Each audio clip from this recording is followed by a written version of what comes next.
And strange for a little case like that there'd be FBI personnel and things like that at the hearing. So was there a push on to create a lot more furor than necessary? Sure, I'm positive there was. They looked at that as something to discredit me. What Lazar omits to say was that he was tapping into the state vehicle registration database, looking for undercover cops. He should not be so surprised that the police wanted to prosecute with utmost vigor. We all know smart people who've done stupid things. If Einstein were arrested for drunk driving, I don't think it would reflect negatively on the theory of relativity.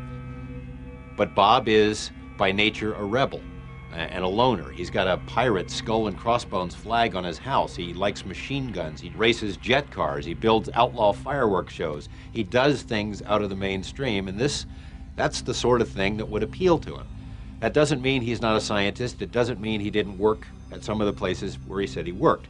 I suspect that, some people are never going to believe him one way or another. The difficulty you're in is, how do you prove a negative? If he didn't work there, you can't prove it for sure, ever. If he did work there, the way to prove it is the kind of records that are either non-existent anymore, or at least not accessible to people like myself.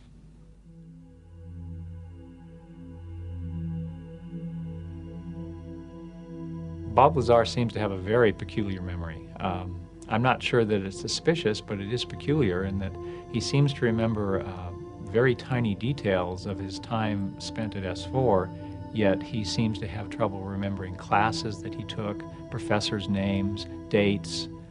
A lot of his past seems to be faded from his memory, but not S4. On paper, I think Bob Lazar comes across as a complete fraud.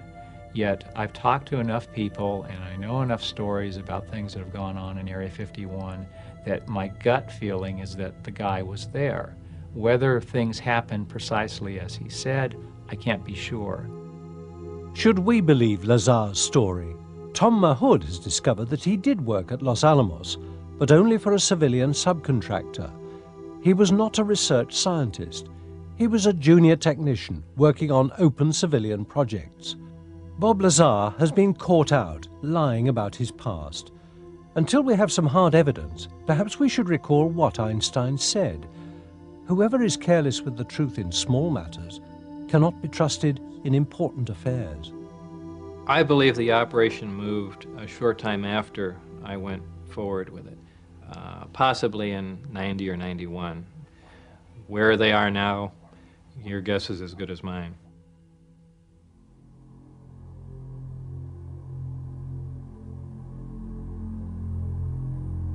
What can we trust? There are great cases. The fabric of the craft was a very smooth, black glass type. There are convincing eyewitnesses. It was a UFO. Is there any hard data? There is one new, fascinating report.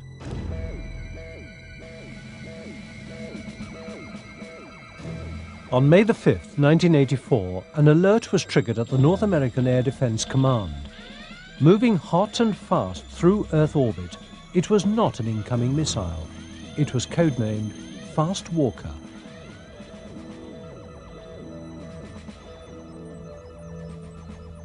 Floating in Earth orbit are the satellites operated by the US Defense Support Program. Their job is to provide the first warning of an incoming ballistic missile attack on the United States. The satellite sensors are so delicate that they also pick up infrared heat signals, even ones from minor house fires. At 1400 hours Zulu time, a DSP satellite detected a hot, fast, solid object swept in from outer space. It passed within 15 miles of the satellite and then curved back out into deep space. It was tracked for 9 minutes. A top-secret summary of the Fast Walker shows the time and place of the incident, the infrared signature of the object, and its track through Earth orbit. It was leaked to a UFO investigator. Where it appeared in the sensor field would indicate that the object came into the sensor field from outer space, went in front of the sensor, and left, departing back into deep space. It would indicate it was some type of craft that had the ability to maneuver. If this fast walker was a meteorite, then the Earth's gravitational field would have sucked it into the atmosphere, burning it up. It takes energy to break the grip of Earth's gravity. Inanimate objects like meteors or space junk can't do this. Spacecraft like the Space Shuttle can. But the fast walker came from outer space.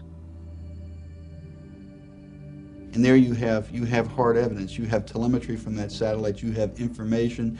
You have systems. You have data that you can go back and investigate and check and verify. In the past, usually UFO events are just eyewitness testimony. There you have a very sensitive defense system that sent you the information to the ground. I don't even know if you can solve it. Maybe it's one of those enigmas that's just going to be with us forever. You know, what type of craft would have that ability? And some people might say a UFO.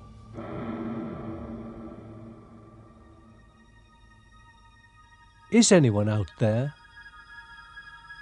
An astronomer has estimated the number of civilizations likely to have existed in the universe.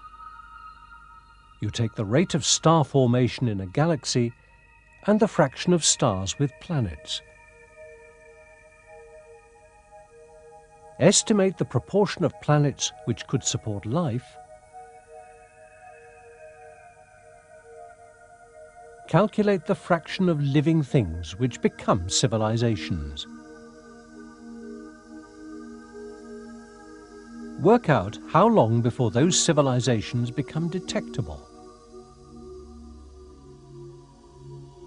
Guess how long a civilization lasts.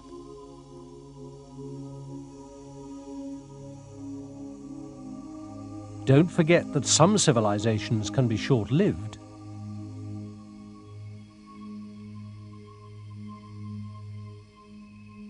Multiply all those figures by the number of galaxies in the universe, and you get 100 million civilizations since the universe began.